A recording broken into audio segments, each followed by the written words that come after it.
গল্পের শুরুতে আমরা একটি মেয়েকে দেখি যে একেবারে রাস্তার মাঝখানে শুয়ে নিজের জীবন শেষ করে দিতে চায়। কিছুক্ষণের মধ্যেই সেই রাস্তা দিয়ে একটা গাড়ি আসতে থাকে। মেয়েটি যখন সেই গাড়িটাকে নিজের দিকে আসতে দেখে তখনই একটা ভয়ঙ্কর মৃত্যুর ভয়ে সে তার পরিকল্পনা বদলে ফেলে আর রাস্তা থেকে উঠে পাশে চলে যায়। কিন্তু সেই গাড়ির লোকটাও মেয়েটিকে সাহায্য করার জন্য থামে না। সে যেন কিছুই দেখেনি এমন একটা ভাব করে তাকে উপেক্ষা করে চলে যায়। এই মেয়েটির নাম লিসা। লিসার জীবন একেবারেই ঠিকঠাক চলছিল না। আসলে আজ লিসার মেয়ের জন্মদিন, কিন্তু এখন তার মেয়ে আর এই পৃথিবীতে নেই। তখনই আমরা দেখি যে গাড়িটা কিছুক্ষণ আগে লিসাকে উপেক্ষা করে চলে গিয়েছিল তার নিজের ভুল বুঝতে পারে, তাই সেই লোকটা তার গাড়ির পিছন দিকে চালিয়ে লিসার কাছে আসে। গাড়ির ভিতরে বসা অ্যাডাম নামের লোকটি লিসাকে জিজ্ঞাসা করে, তুমি কি ঠিক আছো? যার উত্তরে লিসা বলে, হ্যাঁ আমি ঠিক আছি, আমার কিছু হয়নি। এ কথা শুনে সেই লোকটি লিসাকে বলে যে এই নির্জন জায়গা থেকে শহর অনেক দূরে, তাই যদি সে চায় তবে তিনি তাকে শহর পর্যন্ত লিফট দিতে পারেন। লিসা রাজি হয়ে যায় এবং তৎক্ষণাৎ তার গাড়িতে উঠে বসে। যাত্রার সময় অ্যাডাম লিসাকে জিজ্ঞাসা করে যে সে একা এই নির্জন জায়গায় কি করছিল। লিসা অ্যাডামকে বলে যে আজ তার মেয়ের জন্মদিন, যার কারণে তার আজ তাকে খুব মনে পড়ছে, কিন্তু দুর্ভাগ্যবশত সে এখন আর এই পৃথিবীতে নেই। আর এখন আমি একেবারেই একা। এই পৃথিবীতে এমন কেউ নেই যার কাছে আমি আমার মনের কথা বলতে পারি। লিসার এই কথা শুনে অ্যাডাম বলে, ও এই কারণেই তুমি রাস্তার মাঝখানে মরার জন্য শুয়েছিলে। জবাবে লিসা বলে, আমি মরতে চাই না, শুধু একবার কোনোভাবে আমার মেয়ের সাথে দেখা করতে চাই। তখনই লিসা গাড়ির রেডিও চালু করে। রেডিওতে একটি খবর চলছিল। রিপোর্টার জানায় যে জঙ্গলে একজন সিরিয়াল কিলার ঘুরে বেড়াচ্ছে এবং আজ সকালে এই সিরিয়াল কিলার আরো দুজন মেয়েকে মেরে ফেলেছে। পুলিশের কাছে সেই খুনির ছবি নেই, কিন্তু তারা এইটুকু জানতে পেরেছে যে খুনি একজন ফর্সা রঙের লোক এবং যার কাছে বাদামি রঙের গাড়ি আছে এবং তার ডান হাতে ক্রসের চিহ্ন আছে। এ খবর শুনে লিসার পায়ের তলা থেকে মাটি সরে যায়, কারণ রিপোর্টার রেডিওতে যে খুনির বর্ণনা দিচ্ছিল সে আর কেউ নয় বরং অ্যাডাম ছিল। তার হাতে ক্রসের চিহ্ন দেখে লিসা ভীষণ ভয় পেয়ে যায়। লিসা নিজেকে বাঁচানোর জন্য কিছু করার আগেই অ্যাডাম হঠাৎ করে জোরে গাড়ির ব্রেক কষে, যার ফলে লিসার মাথা গাড়ির ড্যাশবোর্ডের সাথে জোরে ধাক্কা লাগে এবং লিসা অজ্ঞান হয়ে যায়। কিছুক্ষণ পর যখন লিসার চোখ খোলে তখন সে নিজেকে একটা অদ্ভুত বাংকারে বন্দি দেখতে পায়, যা চারদিক থেকে লোহার শক্ত দেয়াল দিয়ে তৈরি ছিল। লিসা নিজেকে এই বদ্ধ জায়গায় বন্দি দেখে খুব ঘাবড়ে যায় এবং সাহায্যের জন্য চিৎকার করতে শুরু করে, কিন্তু কেউ তার সাহায্য করতে আসেনি। আমরা দেখতে পাই যে লিসাকে একটা অন্যরকম স্যুট পরানো হয়েছে এবং তার হাতে একটা ঘড়িও পরানো হয়েছে। লিসা সেই ঘড়িটা খোলার অনেক চেষ্টা করে, কিন্তু ঘড়িটা এত শক্ত ছিল যে অনেক চেষ্টা করেও সেটা তার হাত থেকে খুলছিল না। শেষে যখন সে বুঝতে পারে যে এই জায়গা থেকে বের হওয়া অসম্ভব, তখন সে ক্লান্ত হয়ে এক জায়গায় বসে কাঁদতে শুরু করে। লিসা দেখে যে দরজার ওপাশে একটা সুড়ঙ্গ রয়েছে। সেই সুড়ঙ্গের শেষ প্রান্তে আলো দেখা যাচ্ছিল। লিসা বুঝতে পারে যে যদি এই জায়গা থেকে বের হতে হয় তবে এই সুড়ঙ্গ দিয়েই বের হতে হবে। লিসা খুশি হয়ে যায় যে সে বাইরে বেরোনোর রাস্তা খুঁজে পেয়েছে, কিন্তু যেই না সে সুড়ঙ্গের ভেতরে গেল অমনি হঠাৎ করে তার পিছনে সেই চেম্বারের দরজা আপনা আপনি বন্ধ হয়ে গেল। এটা দেখে লিসার দম বন্ধ হয়ে আসে আর সে বুঝতে পারে যে সে আগের চেয়েও বেশি বিপজ্জনক জায়গায় ফেসে গেছে। তখনই লিসার হাতে বাঁধা ঘড়িটিতে অ্যালার্ম বাজতে শুরু করে আর 11 মিনিটের টাইমার সেট হয়ে যায়। এটা দেখে লিসা বুঝতে পারে যে তাকে 11 মিনিটের মধ্যে এখান থেকে বেরোতে হবে, না হলে সে চিরকালের জন্য এখানে আটকে যাবে। তাই লিসা হাত পায়ের সাহায্যে হামাগুড়ি দিয়ে তাড়াতাড়ি সেই আলোর দিকে এগোতে থাকে, কিন্তু যেই না সে আলোর কাছে পৌঁছাতে থাকে অমনি হঠাৎ সেই সুড়ঙ্গের সামনের দরজা আস্তে আস্তে বন্ধ হতে শুরু করে। এটা দেখে লিসা আরো জোরে এগোতে থাকে, কিন্তু যখন সে দরজার কাছে পৌঁছায় ততক্ষণে দরজা পুরোপুরি বন্ধ হয়ে যায়। লিসা বুঝতে পারছিল না যে এখন এখান থেকে কিভাবে বেরোবে। সে চিৎকার করে কাঁদতে শুরু করে। তখনই তার চোখ সেই দরজার পাশ দিয়ে যাওয়া আরেকটা সুড়ঙ্গের দিকে যায়, কিন্তু সেই রাস্তাটা খুব সরু ছিল। লিসা আর কোনো উপায় খুঁজে না পেয়ে সাহস করে কোনো রকমে সুড়ঙ্গের ভিতরে ঢুকে যায় এবং অনেক কষ্টের পর সে সেই রাস্তা পার করে আর এমন একটা জায়গায় পৌঁছায় যেখানে একটা প্ল্যাটফর্মের মতো দুটি রাস্তা তৈরি করা ছিল। একটা রাস্তা উপর দিকে যাচ্ছিল আর অন্যটি নিচ দিয়ে। লিসা কিছু বুঝতে না পেরে উপরের রাস্তাটা বেছে নিয়ে হাঁটু গেড়ে এগোতে থাকে, কিন্তু একটু এগোতেই নিচের মেঝেটা উপরের দিকে উঠতে শুরু করে। লিসা যদি সময় মতো ওখান থেকে বেরোতে না পারে তাহলে নিচের রাস্তাটা তাকে উপরে চেপে মেরে ফেলতো। লিসা ভয়ে তাড়াতাড়ি এগোতে থাকে। সে ওই জায়গার মধ্যে প্রায় পিষে যাচ্ছিল। ঠিক তখনই সুড়ঙ্গের শেষ প্রান্তে তার হাত পৌঁছে যায় আর রাস্তাটা পুরোপুরি বন্ধ হওয়ার আগেই লিসা কোনোমতে নিজের প্রাণ বাঁচিয়ে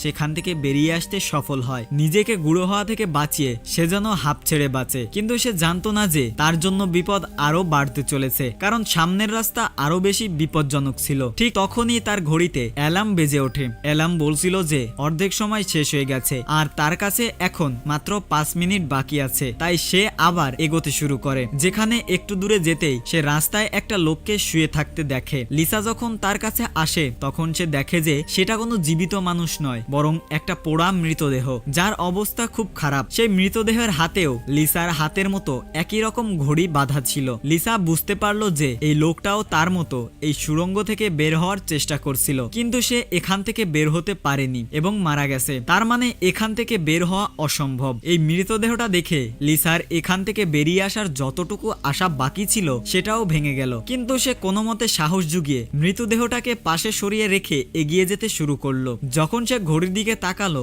দেখলো তার কাছে আর মাত্র 2 মিনিট সময় আছে। তাই সে আরো দ্রুত গতিতে এগিয়ে যেতে লাগলো। ঠিক তখনই হঠাৎ করে কিছু মজবুত লোহার রড এসে তার পথ আটকে দিল। একই সাথে সুড়ঙ্গের দেয়ালগুলো থেকে প্রচুর হিটিং পাইপ বেরিয়ে এসে সেই জায়গাটিকে গরম করতে শুরু করলো। এটা দেখে লিসা পুরোপুরি ঘাবড়ে গেল। সে বুঝতে পারলো যে খুব শীঘ্রই তার লাশও ওই ঝলসে যাওয়া লোকটার মতো এই সুড়ঙ্গের মধ্যে পড়ে থাকবে। তাকে এরপর কি করতে হবে কিছুই তার মাথায় আসছিল না। ঠিক সেই মুহূর্তেই তার পিছনের দেওয়ালে একটি ছোট্ট অংশ খুলে গেল। এটা দেখে লিসা হামাগুড়ি দিয়ে পেছনে সরে গিয়ে সেটার ভিতরে ঢুকে গেল। পরের মুহূর্তেই একটি কাচের দরজা সেই অংশটিকে পুরোপুরি বন্ধ করে দেয়। লিসার হাতে বাঁধা ঘড়ির টাইমার শূন্যে পৌঁছানোর সাথে সাথেই সেই হিটিং পাইপগুলো থেকে আগুন ফোয়ারার মতো করে বের হতে শুরু করলো এবং দেখতে দেখতে পুরো সুড়ঙ্গটা আগুনের শিখায় ডুবে গেল। লিসা যে অংশটিতে বন্ধ ছিল সেটি পুরোপুরি সুরক্ষিত থাকায় তার প্রাণ বেঁচে যায়। কিছুক্ষণ পর হিটিং পাইপগুলো আবার দেওয়ালের ভিতরে চলে যায়। লিসা যে চেম্বারে বন্ধ ছিল সেই চেম্বারের দরজা খুলে গেল। লিসা এইমাত্র যা কিছু নিজের চোখে দেখলো তার ফলে সে সেই অংশটি থেকে বাইরে বের হতে চাইছিল না, কিন্তু সেই অংশের দেওয়ালটি লিসাকে বাইরে ঠেলে দিল এবং আগের মতো নিজে থেকেই সুড়ঙ্গের মধ্যে যোগ হয়ে গেল। লিসা যেই মাত্র বেরিয়ে এলো অমনি তার ঘড়িতে আবার 11 মিনিটের টাইমার সেট হয়ে গেল। সে যেই একটু সামনে বাড়লো তখনই সেই সুড়ঙ্গের উপরের অংশটি নিচে নেমে আসতে শুরু করলো এবং ঠিক তার গায়ের সাথে এসে আটকে গেল। কেবল এতটুকুই ফাঁক রইল যে সে হামাগুড়ি দিয়ে এখান থেকে এগিয়ে যেতে পারে। লিসা এখন পুরোপুরি ক্লান্ত হয়ে গিয়েছিল। সে জোরে জোরে কাঁদতে শুরু করলো। যখন তার নজর ঘড়ির দিকে পড়লো সে দেখলো তার সময় শেষ হয়ে আসছে, যার মানে হলো এখন থেকে ঠিক 11 মিনিট পর আবার সেই সুড়ঙ্গে আগুনের ফোয়ারা আসবে এবং লিসাকে ছাই করে দেবে। সে ভাবলো এত খারাপভাবে মরার চেয়ে একবার কেননা সে এখান থেকে বের হওয়ার চেষ্টা করবে। এই ভেবে সে আবার সাহস জুগিয়ে নিজের জীবন বাঁচানোর জন্য পিঠের উপর ভর দিয়ে হাত দিয়ে টেনে টেনে হামাগুড়ি দিয়ে এগিয়ে যেতে শুরু করলো। কিছুটা পথ এভাবে হামাগুড়ি দিয়ে যাওয়ার পর সেই সুড়ঙ্গ শেষ হলো এবং সামনে পানির একটি ট্যাঙ্ক চলে এলো। লিসা খুব ক্লান্ত হয়ে গিয়েছিল এবং তৃষ্ণায় তার অবস্থা খারাপ ছিল। সে এভাবেই শুয়ে শুয়ে হাতের সাহায্যে পানি পান করে নিজের তৃষ্ণা মেটালো। যখন সে তার ঘড়ির দিকে তাকালো তখন মাত্র 8 মিনিট বাকি ছিল।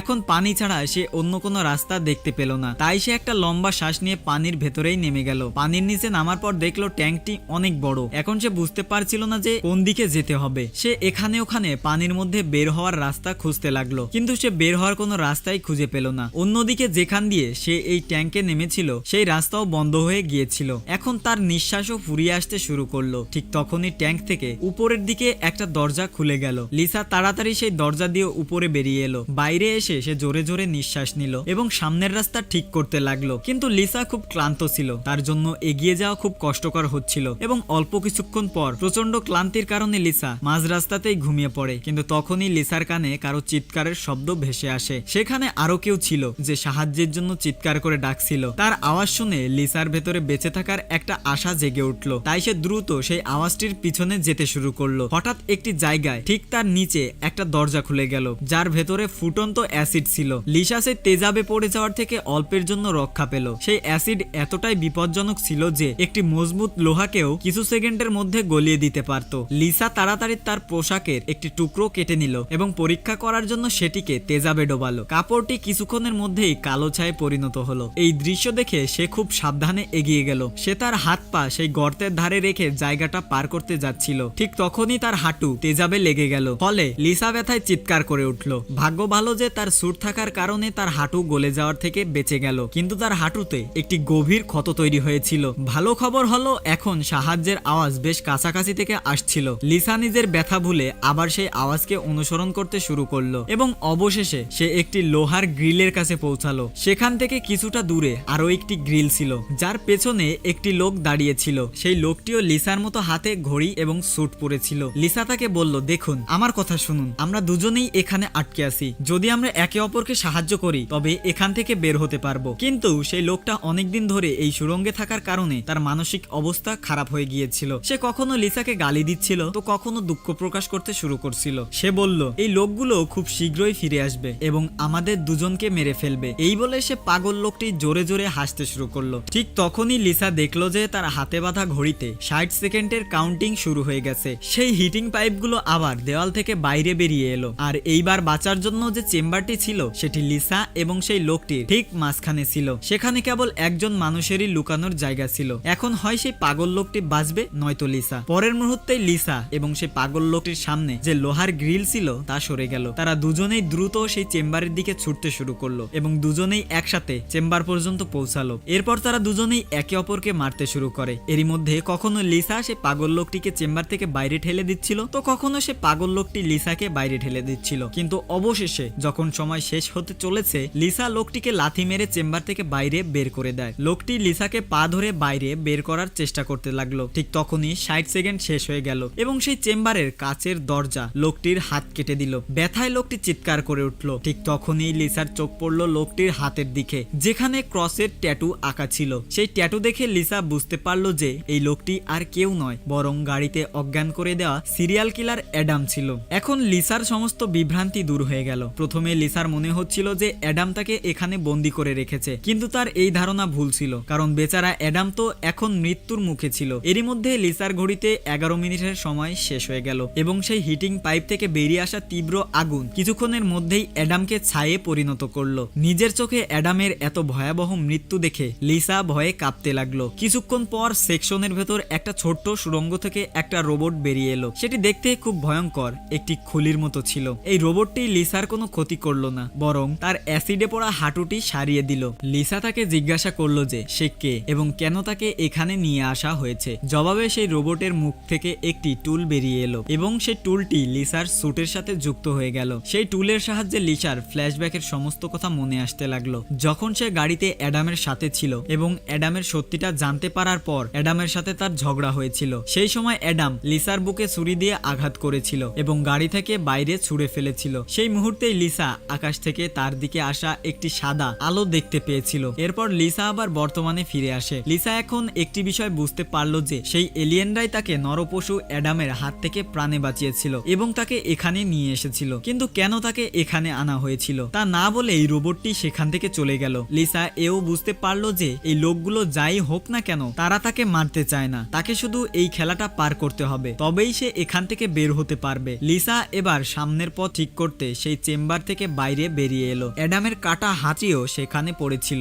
সেই সময় লিসা সেই কাটা হাতের টাইমারের নিচে কিছু সিম্বল দেখতে পায়। লিসা সেই সিম্বলগুলোর মানে বোঝার চেষ্টা করছিল। ঠিক তখনই একটি ঘূর্ণায়মান পাখা তার দিকে আসতে শুরু করলো। সেটি দেখে লিসা নিজের জীবন বাঁচাতে পিছিয়ে যেতে লাগলো এবং অল্পের জন্য রক্ষা পেয়ে একটি গর্ত দিয়ে উপরের সুড়ঙ্গে চলে গেল। ঠিক তখনই হঠাৎ তার সুড়ঙ্গের উপর থেকে কারো হাঁটার আওয়াজ শোনা গেল। সেই আওয়াজটি একটি জায়গায় গিয়ে থেমে যায়। সেই জায়গায় সুড়ঙ্গের ঢাকনা খুললো এবং সেখান থেকে একটি ভয়ঙ্কর প্রাণী নিচে নেমে এলো, যেটি দেখতে মানুষের মতো হলেও পশুর মতো গর্জন করছিল। তার শরীর পুরোপুরি ঝলসে গিয়েছিল এবং তার চোখগুলো সাদা পাথরের মতো উজ্জ্বল ছিল। ঠিক তখনই লিসার নজর তার কাটা হাতের দিকে যায়। তার কাটা হাত দেখে লিসা বুঝলো যে সে আর কেউ নয়, বরং অ্যাডাম, যে পুড়ে যাওয়ার পর একটি রাক্ষসে পরিণত হয়েছে। এখন সে লিসাকে মারতে চাইছিল। অ্যাডামের চোখ পুড়ে গিয়েছিল, এই কারণে সে লিসাকে দেখতে পেত না, তবে শুনতে পেত। লিসা চুপচাপ ধীরে ধীরে এগিয়ে যেতে লাগলো। ঠিক তখনই তার ঘড়ি মেঝেতে ধাক্কা লাগায় একটু হালকা শব্দ হয়, যার ফলে অ্যাডাম তার উপস্থিতি টের পেয়ে যায় এবং দ্রুত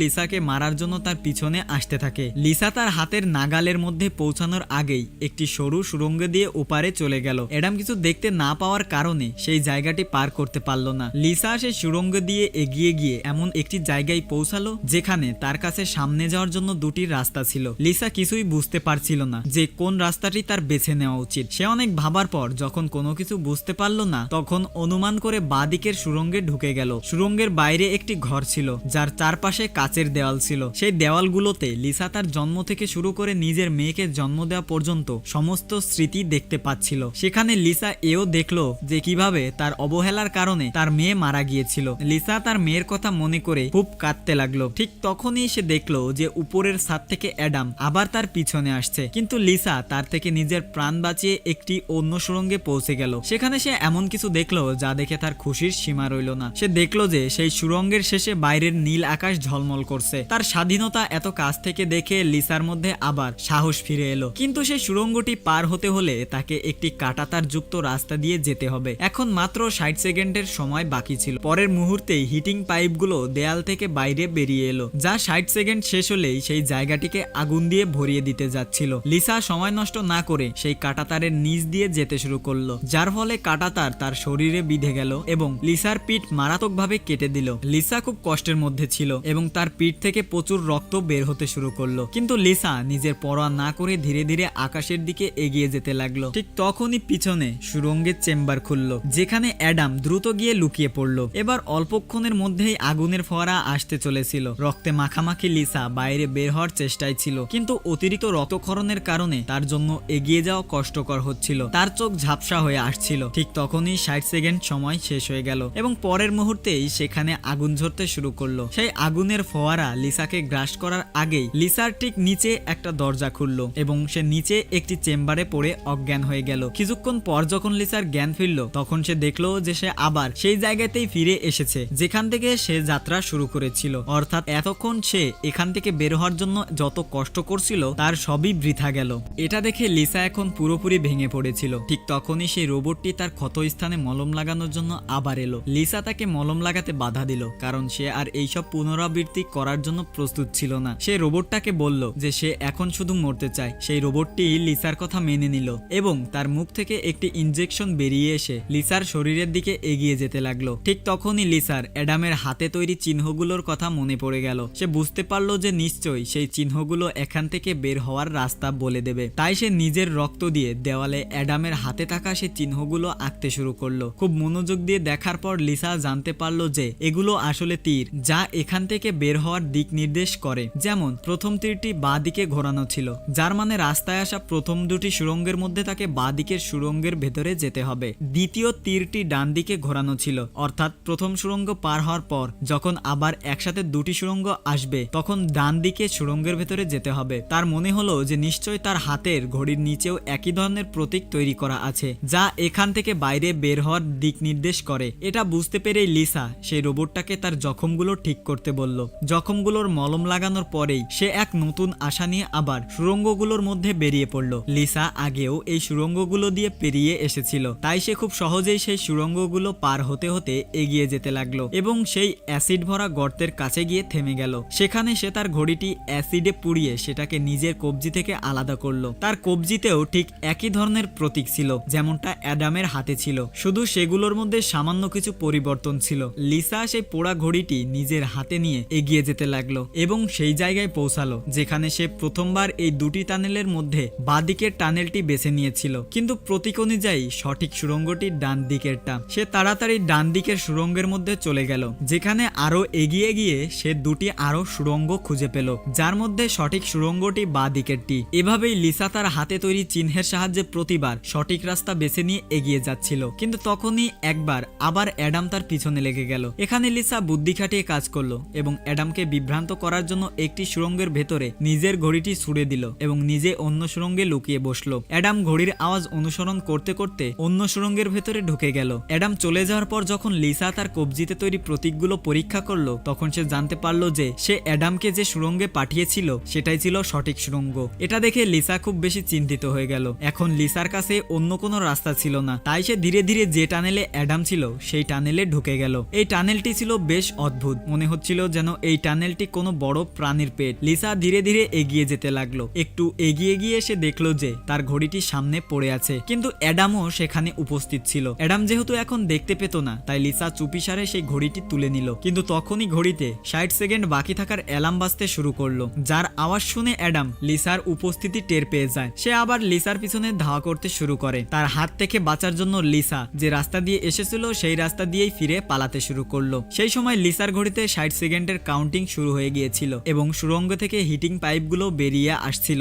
একই সাথে সুড়ঙ্গে উদ্ধার চেম্বারও খুলে গিয়েছিল। লিসা তাড়াতাড়ি সেই চেম্বারে গিয়ে লুকিয়ে গেল। অ্যাডামও সেখানে পৌঁছে গেল, কিন্তু এখন অনেক দেরি হয়ে গিয়েছিল কারণ সেই চেম্বারটিকে কাচের দরজা বন্ধ করে দিয়েছিল। এখানে লিসা অ্যাডামকে ধাওয়া করার জন্য সে তাকে মিডল ফিঙ্গার দেখালো, কিন্তু দুর্ভাগ্যবশত এইবার আগুন বর্ষণকারী হিটিং টিউবগুলি আগুন না ঝরিয়ে ভেতরে চলে গেল, যার পর চেম্বারের দরজাও খুলে গেল এবং পরের মুহূর্তেই অ্যাডাম লিসার উপর ঝাঁপিয়ে পড়ল। লিসাও নিজেকে বাঁচানোর জন্য অ্যাডামের সাথে লড়তে শুরু করে এবং সেই শয়তানের মাথাকে নিজের পা দিয়ে চাপতে লাগলো। পিছন দিক থেকে চেম্বারের দেয়ালও লিসাকে সামনের দিকে ঠেলতে শুরু করে, যার ফলে সেই শয়তান অ্যাডামের মাথা চূর্ণ হয়ে গেল এবং অবশেষে লিসা অ্যাডামের হাত থেকে মুক্তি পায়। লিসা এবার তার পথে এগিয়ে যেতে লাগলো, যেখানে আবারও এগিয়ে গিয়ে সে আরো দুটি রাস্তা পেল। তার কবজিতে তৈরি প্রতীক অনুসারে তাকে ডান দিকের সুড়ঙ্গ দিয়ে যেতে হতো এবং এটাই সেই গোলকধাঁধার শেষ সুড়ঙ্গ ছিল। কিন্তু তখনই বাদিকের সুড়ঙ্গ থেকে একটি মেয়ে বাইরে বেরিয়ে এলো। তাকে দেখে লিসার চোখ আশ্চর্য হয়ে গেল এবং সে কাঁদতে শুরু করে, কারণ এই মেয়েটি আর কেউ নয় বরং তার মেয়ে নিনা ছিল।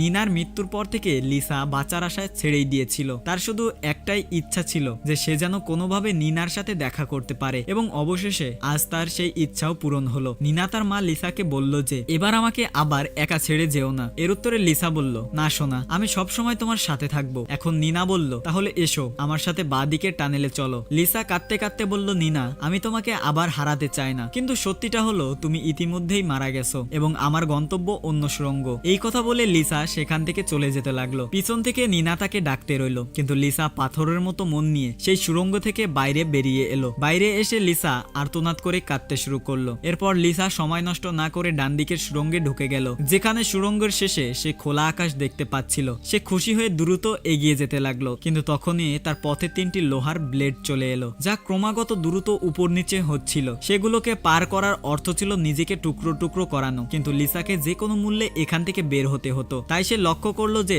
তাদের মধ্যে প্রথম ব্লেডটি প্রতি 4 সেকেন্ডে একবার নিচে আসছে। লিসা তার কাছে পৌঁছালো এবং যেই মাত্র সে ব্লেডটি উপরে গেল, সে 4 সেকেন্ড শেষ হওয়ার আগেই তাড়াতাড়ি ওপারে চলে গেল। এরপর সে দ্বিতীয় ব্লেডের কাছে পৌঁছালো। একইভাবে দ্বিতীয় ব্লেডটি প্রতি 3 সেকেন্ডে নিচে আসছিল। লিসা সাহস দেখিয়ে সেটিকেও পার করে নিল, কিন্তু শেষের ব্লেডটি মাত্র 2 সেকেন্ডে নিচে আসছিল। সেটিকে পার করা লিসার জন্য খুবই কঠিন ছিল, কিন্তু স্বাধীনতার আকর্ষণে লিসা সেটিকেও পার তো করে ফেললো। কিন্তু দুর্ভাগ্যবশত তার পা ব্লেডের মাঝখানে এসে গেল। লিসার ব্যথায় খারাপ অবস্থা হয়েছিল, কিন্তু লিসা তার পায়ের পরোয়া না করে সুড়ঙ্গের শেষ পর্যন্ত পৌঁছে গেল, যেখানে সে খোলা আকাশ দেখতে পাচ্ছিল। কিন্তু যেই মাত্র সে নিজের হাত সুড়ঙ্গ থেকে বাইরে বের করার জন্য এগিয়ে দিল, তার হাত সামনে লাগানো স্ক্রিনে গিয়ে লাগলো, যেখানে খোলা আকাশের ভিডিও চলছিল। এই দেখে লিসা খুব বেশি হতাশ হলো। সে বলল, আমাকে যা করতে বলা হয়েছিল আমি সবই করেছি। এরপর সে পাগলের মতো হাসতে শুরু করলো। ঠিক তখনই সুড়ঙ্গ থেকে হিটিং পাইপগুলো বেরিয়ে এলো, কারণ এখন কিছুক্ষণ পরই 11 মিনিটের সময় শেষ হতে চলেছিল। লিসা এখন শান্তিতে মৃত্যুর অপেক্ষা করতে লাগলো, কিন্তু এইবার সেই হিটিং পাইপগুলো তাকে না পুড়িয়ে আবার সুড়ঙ্গের ভিতরে চলে গেল। ঠিক তখনই হঠাৎ সুড়ঙ্গের উপরের অংশটি খুলে গেল